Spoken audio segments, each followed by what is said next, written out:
A manutenção da vida de cada ser humano depende da utilização dos recursos presentes na natureza. 7 bilhões de pessoas. Essa é a estimativa do número de habitantes no planeta para o ano de 2011. E todos dependentes dos recursos naturais para a sua sobrevivência.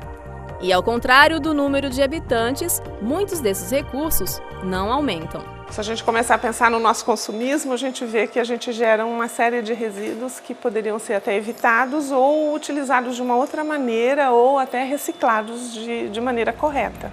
Essas questões, até bem pouco tempo vistas com preocupação apenas por ambientalistas e ecologistas, tomou conta das discussões de governantes, empresários e economistas quando esses perceberam que a crise no meio ambiente atinge todos os setores da economia. Ultimamente nós temos a aprovação da Lei de a Política Nacional de Resíduos, que foi aprovada faz pouco tempo pelo presidente Lula.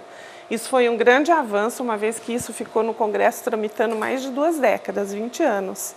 Então nós temos já uma legislação para que isso ocorra agora no Brasil, pelo menos uma gestão mais racional dos resíduos, da geração de resíduos.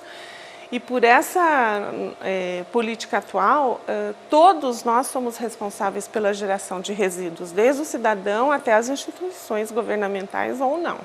No Brasil, esse movimento iniciou-se em 95, né, com o GIF, né, que é o Grupo Instituto de Empresas e Fundações, e em 98 conseguiu se fortalecer com o surgimento do Instituto Ethos de Empresas e Responsabilidade Social. Desde então, muito se avançou, né? As empresas entenderam o valor agregado que a sustentabilidade na gestão tem, né, em relação ao mercado.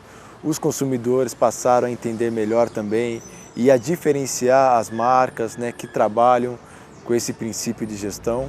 Suprir as necessidades dos seres humanos sem comprometer o futuro das próximas gerações. Isso é sustentabilidade. O conceito de sustentabilidade empresarial é aquele que procura produzir os mesmos produtos com os mesmos insumos anteriormente produzidos, ou seja, sem que eu tenha que lançar mão, avançar nos novos recursos naturais. Buscar métodos de produção baseados nesses parâmetros é o caminho para se alcançar o desenvolvimento sustentável. Uma preocupação crescente em todos os setores econômicos. O principal responsável por essa postura nos negócios é o consumidor.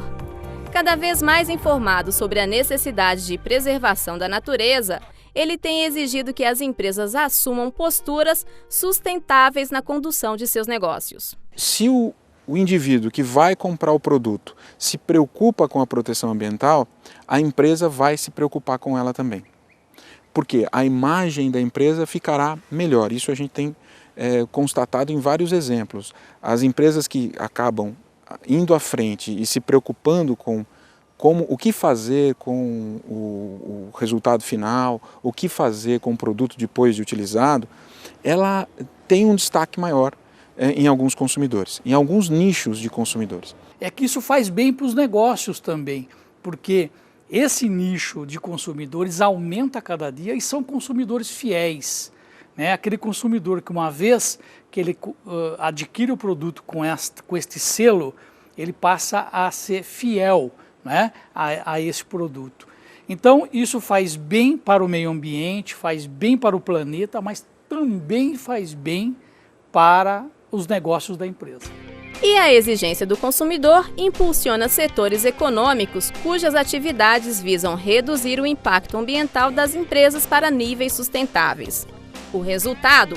Um exército de pessoas que hoje trabalham nos chamados empregos verdes, ou seja, exercem sua profissão em atividades que contribuem para a preservação ou restauração da qualidade ambiental. O profissional hoje que consegue agregar este conhecimento, né, de sustentabilidade, de produção sustentável, de preocupação com recursos naturais, na produção de bens e serviços, tem um diferencial, porque ele consegue agregar valor ao produto, né? Ele consegue diminuir os custos de produção no processo de sustentabilidade e consegue dar visibilidade às ações ambientais para um planeta que está doente. Relatório da Organização Internacional do Trabalho revela que 1 bilhão de pessoas exercem funções voltadas para a sustentabilidade em todo o mundo. Só no Brasil, a OIT calcula que existem 2,6 milhões de empregos verdes, ou 6,73% do total de postos de trabalhos formais.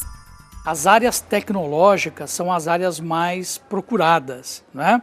Então, a área de química, a área de engenharia, né? São as áreas mais procuradas e cria-se um maior número de emprego nessas áreas. Mas, num segundo momento, isso se abre também para a área de humanas, né? Para administradores, para economistas, para assistentes sociais, né? Que precisam trabalhar com esse público, né? Em nome das empresas. Eu diria assim que a médio prazo eles acabam se equivalendo, não é? E gerando um número muito parecido de vagas, porque essas especializações elas acabam sendo exigidas de todas as áreas. Professor da Faculdade de Direito da PUC Campinas, o especialista em Direito Ambiental, Luiz Renato Vedovato, chama a atenção para a necessidade do mercado por profissionais com conhecimentos específicos em legislação ambiental. Poucos profissionais no segmento de direito ambiental. São os chamados novos direitos que vão trazer um diferencial para o indivíduo, para aquele que quer ingressar no mercado de trabalho, e vão trazer a possibilidade dele alcançar um outro patamar de competição com relação aos seus colegas.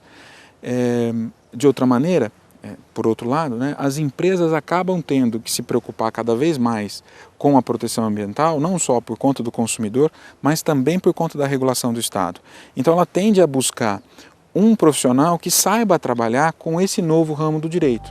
Quando se pensa em sustentabilidade como valor agregado, a preocupação não deve ser apenas do setor privado.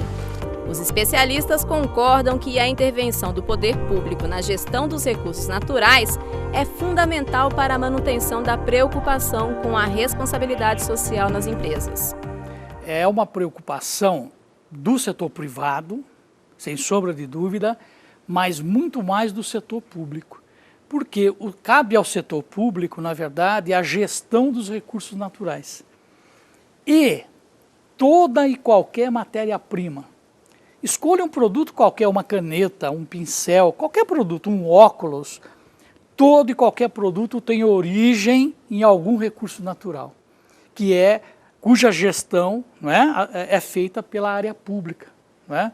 Então é uma preocupação de todos hoje, porque os recursos naturais são finitos, e, né, se não forem bem administrados, eles podem acabar.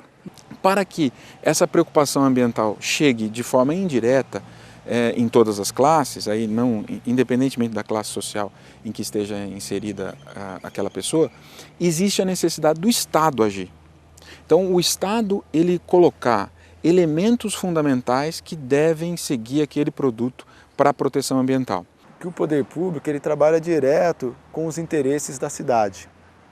E, ao meu ver, o tema da cidade ele é o tema hoje preponderante no que se diz respeito à sustentabilidade. 90 tivemos a empresa, terceiro setor, no 2000 o amadurecimento disso. E hoje são as cidades, porque as cidades elas são o reflexo de tudo isso. Ela é o reflexo se um conjunto de empresas está tendo uma postura socialmente e ambientalmente correta, se o terceiro setor está cumprindo o seu papel, né, de empreendedorismo social, de desenvolvimento local. Então, e o poder público tem essa responsabilidade em constituir uma base de políticas públicas que possam fundamentar a criação ou desenvolvimento de cidades sustentáveis, no caso. E quanto maior a preocupação com o desenvolvimento sustentável, maior o número de vagas no mercado voltadas para emprego verde.